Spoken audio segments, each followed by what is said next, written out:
देखो कल हम पढ़ रहे थे रासायनिक अभिक्रियाओं के प्रकार, टाइप्स ऑफ केमिकल रिएक्शन, रासायनिक अभिक्रियाओं के प्रकार। तो कल हमने पढ़ा था रासायनिक अभिक्रिया निम्न प्रकार की होती हैं। नंबर 1 संयोजन अभिक्रिया, नंबर 2 वियोजन अभिक्रिया, नंबर 3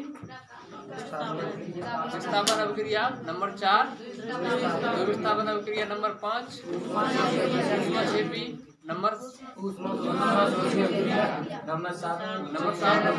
अपचयन अभिक्रिया, उपचयन अभिक्रिया, उत्क्रमण अभिक्रिया और अनुत्क्रमण अभिक्रिया। ठीक है, उस समय से हमने नंबर 1 को डिस्कस कर लिया था कल, संयोजन अभिक्रिया को। ठीक है, तो संयोजन अभिक्रिया में क्या होता है, वे रासायनिक अभिक्रियाएं या फिर कहते हैं कि इसमें 2 या 2 से अधिक पदार्थ या फिर क्या वे रासायनिक अभिक्रियाएं जिनमें कोई 2 या 2 से अधिक पदार्थ संयोग करके किसी एकल पदार्थ का निर्माण करते हैं, उसे हम संयोजन अभिक्रिया कहते हैं। संयोजन अभिक्रिया का दूसरा नाम कहता है योगात्मक अभिक्रिया। ठीक है ना।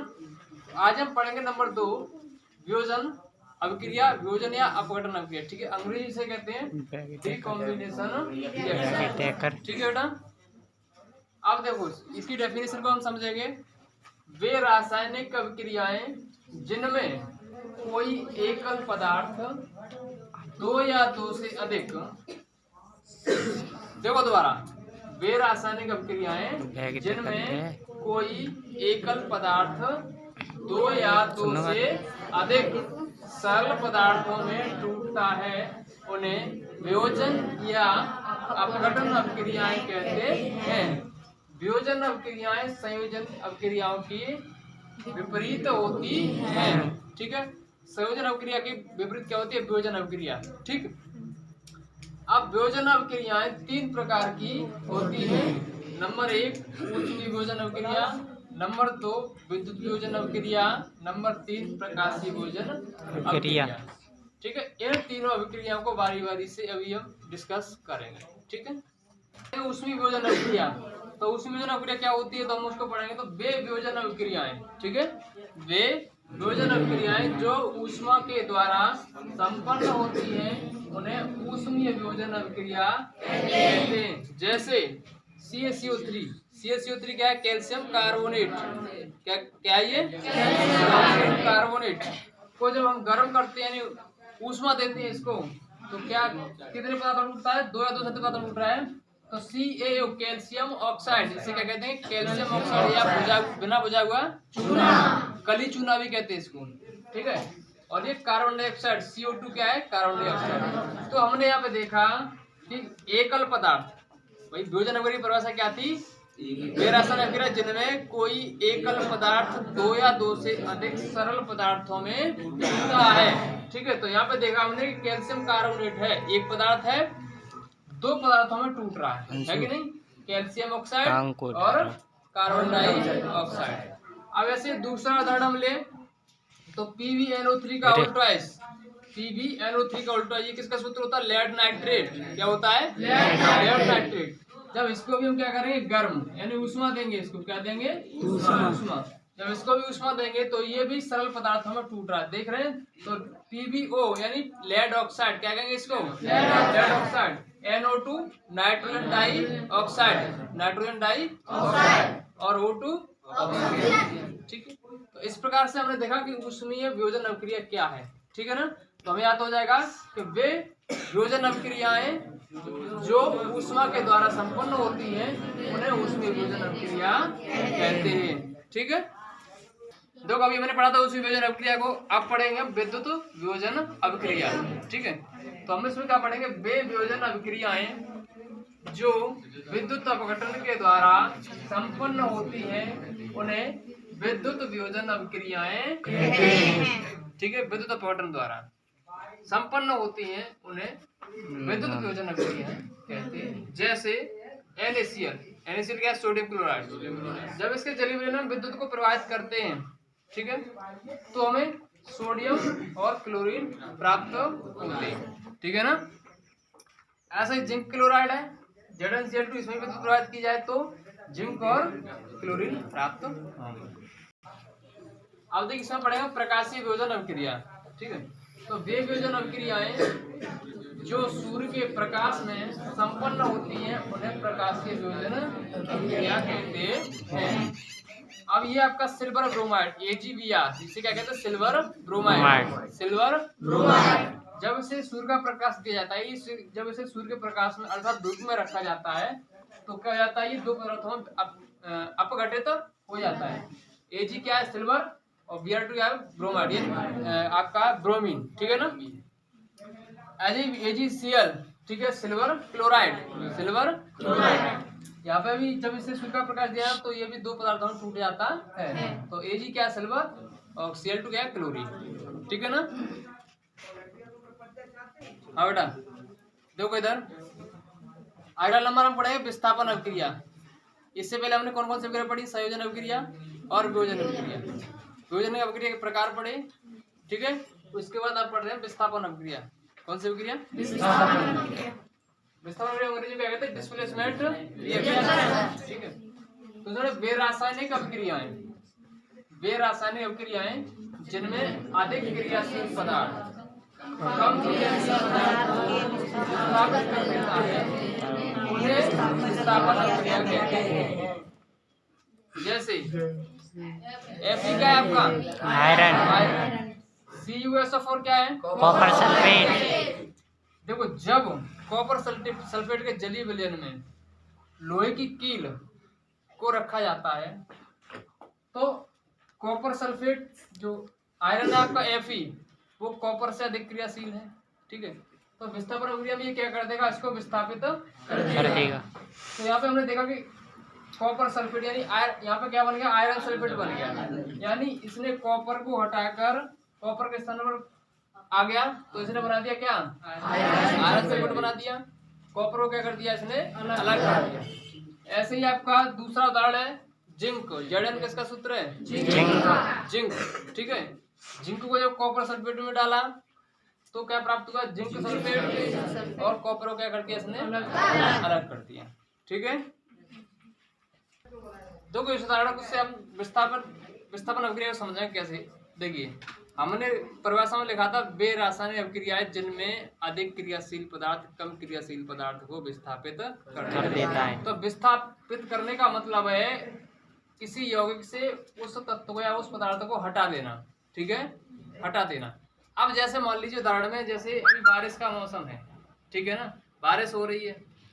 भाई देखो सरल शब्दों में इसको समझेंगे। बारिश हो रही है और एक व्यक्ति छाता लिए खड़ा है, ठीक है, छाता लिए खड़ा है और वो व्यक्ति कमजोर है। तब तक दूसरा व्यक्ति आया ताकतवर, ठीक है, हट्टा कट्टा मोटा ताकतवर व्यक्ति आया तो उसने क्या किया? उससे छाता छीनकर उसे अलग कर दिया। खुद बारिश में मतलब छाता लगा के खड़ा हो गया, ठीक है ना। तो यहाँ पे इसका क्या कर दिया? उसने विस्थापन कर दिया। अब आप समझेंगे कैसे। तो जैसे मान लीजिए ये Fe है, ठीक है, ये मोटा व्यक्ति है, ताकतवर अधिक क्रियाशील है तो ताकतवर है। CuSO4, ठीक है, ये जो कॉपर है वो इस बरसात में खड़ा है छाता लगा के, ठीक है ना। ये कॉपर है ना, इस बरसात में खड़ा है छाता लगा के, ठीक है। तो अब ये आया है, ये बारिश में भीग रहा था, भाई इसके ऊपर कोई छत होता है नहीं, इसने छाता लगा रखा है कॉपर ने, ठीक है ना, सल्फेट के साथ, ठीक है, बात समझ में आई। तो इसने छाता लगा रखा है तो ये क्या कर रहा है? जब ये ज्यादा ताकतवर है तो ये आया भीगता हुआ, मतलब बारिश में भीग रहा था तो ये आया भागकर, तो इसने क्या कर दिया कि इससे इस कॉपर से छतरी को छीन लिया, यानी छाते को छीन लिया और खुद उसको लगा लिया, ठीक है ना। तो ये बारिश से बचने लग गया। अब इसने क्या किया? इसको हटा दिया तो ये बेचारा अलग खड़ा हो गया आके, ठीक है। Cu कॉपर क्या हो गया? अलग खड़ा हो गया आके, ठीक है। तो ये भीगने लग गया। अब भैया इसका तो बस है नहीं जो कि इसको क्या कर दे, इसे पुनः छाता ले सके, क्यों नहीं? क्योंकि ये अधिक ताकतवर है इसलिए, है ना। तो कॉपर है बेचारा कैसा है? कमजोर है, इसलिए बारिश में भीग रहा है, ठीक है ना।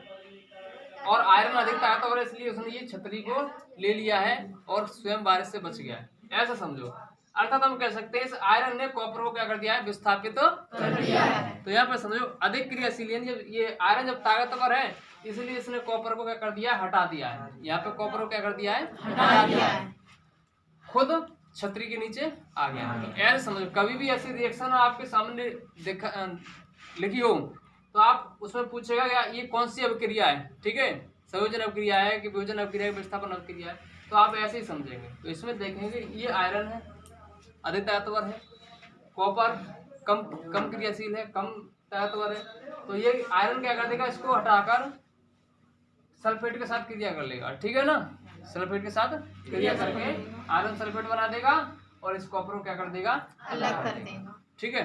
अर्थात हम इसको प्रैक्टिकल भी समझ सकते हैं वैसे कि प्रकृति में क्या ले लें, कॉपर सल्फेट का विलयन ले लें, किसका, कॉपर सल्फेट का विलयन, और उस कॉपर सल्फेट के विलयन में हम क्या डाल दें, लोहे की कील, क्या डाल दें, लोहे की कील। तो लोहे की कील डालने के बाद हम देखते हैं, वैसे जब कॉपर सल्फेट का विलयन का रंग नीला होता है पहले, ठीक है, जब इसको उसमें डालेंगे तो वो रंग जो कॉपर उसमें मिला हुआ है वो क्या करेगा, इस लोहे की कील पर जमना प्रारंभ हो जाएगा, ठीक है, क्या हो जाएगा, इस लोहे की कील पर जम जाएगा, ठीक है। जब ये जम जाएगा इस पर, ठीक है, तो उस विलयन का रंग फीका पड़ जाएगा, यानी रंग बदल जाएगा उसका, ठीक है। और इस धातु पर, इस लोहे पर क्या होगा, कॉपर जम जाएगा, ठीक है। तो आपने देखा कि इस जलीय विलयन से इसने कॉपर को खींच लिया ना, अलग कर दिया कि नहीं कर दिया। तो वैसे ही इसने इससे मिलकर क्या कर, आयरन सल्फेट बना दिया, क्या बना दिया, आयरन सल्फेट, और कॉपर को क्या कर दिया, इसने अलग कर दिया। विस्थापन अभिक्रिया, ठीक है, इसे कहते हैं डबल डिस्प्लेसमेंट रिएक्शन। वे रासायनिक अभिक्रियाएं जिनमें अभिकारक, क्या, अभिकारक, तो ये दोनों कैसे अभिकारक ही दो हैं, इन दोनों पदार्थों को हम क्या कहेंगे, अभिकारक। आयनों का आदान प्रदान करके, यानी आपस में क्या कर लेते हैं, आदान प्रदान कर लेते हैं, करके नए पदार्थ का निर्माण करते हैं, उन्हें द्वि विस्थापन अभिक्रिया कहते हैं। यानी इन्होंने क्या किया, दोनों ने यानी अभिकारक इसमें कितने हैं, दो, एक ये और एक ये, यानी सोडियम सल्फेट और बेरियम क्लोराइड, ठीक है। इन्होंने आपस में आयनों की अदला बदली की, इसने इसको रेडान दे दिया, इसने इसको दे दिया रेडान, दे दिया, और आके नए नए पदार्थ का निर्माण करने लगे, BaSO4 बेरियम सल्फेट और NaCl क्या, सोडियम, ठीक है। तो ये क्या, इन्होंने आयनों की अदला बदली करके क्या कर लिया, नए पदार्थ का निर्माण कर लिया। तो दूसरा उदाहरण है PbNO3 का होल ट्वाइस, ये 2 लगा हुआ है, ठीक है, PbNO3 का होल ट्वाइस, इसे कहते हैं लेड नाइट्रेट, क्या कहते हैं इसे, लेड नाइट्रेट,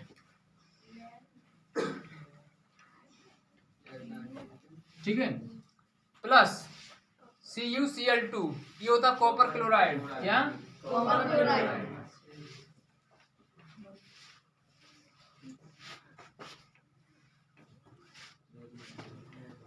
जब ये आपस में क्या करेंगे, किसका आदान प्रदान करेंगे, आयनों का आदान प्रदान, ठीक है। NO3 पे रेड आयन होता है, Cl2 रेड आयन, Pb पे धन आयन और कॉपर पे धन आयन, ठीक है। अब ये क्या करेंगे, आयनों का, तो फिर ये Pb क्या लेगा, Cl2 से यानी इससे क्या लेगा, क्लोरीन, ठीक है, क्लोरीन साइन लेगा, तो क्लोरीन निकालेंगे तो PbCl2 हो जाएगा, प्लस PbCl2 का क्या बोलेंगे इसको, लेड क्लोराइड, प्लस CuNO3 का होल ट्वाइस, इसे क्या कहेंगे, कॉपर नाइट्रेट, क्या कहेंगे, कॉपर नाइट्रेट, ठीक है, नाइट्रेट।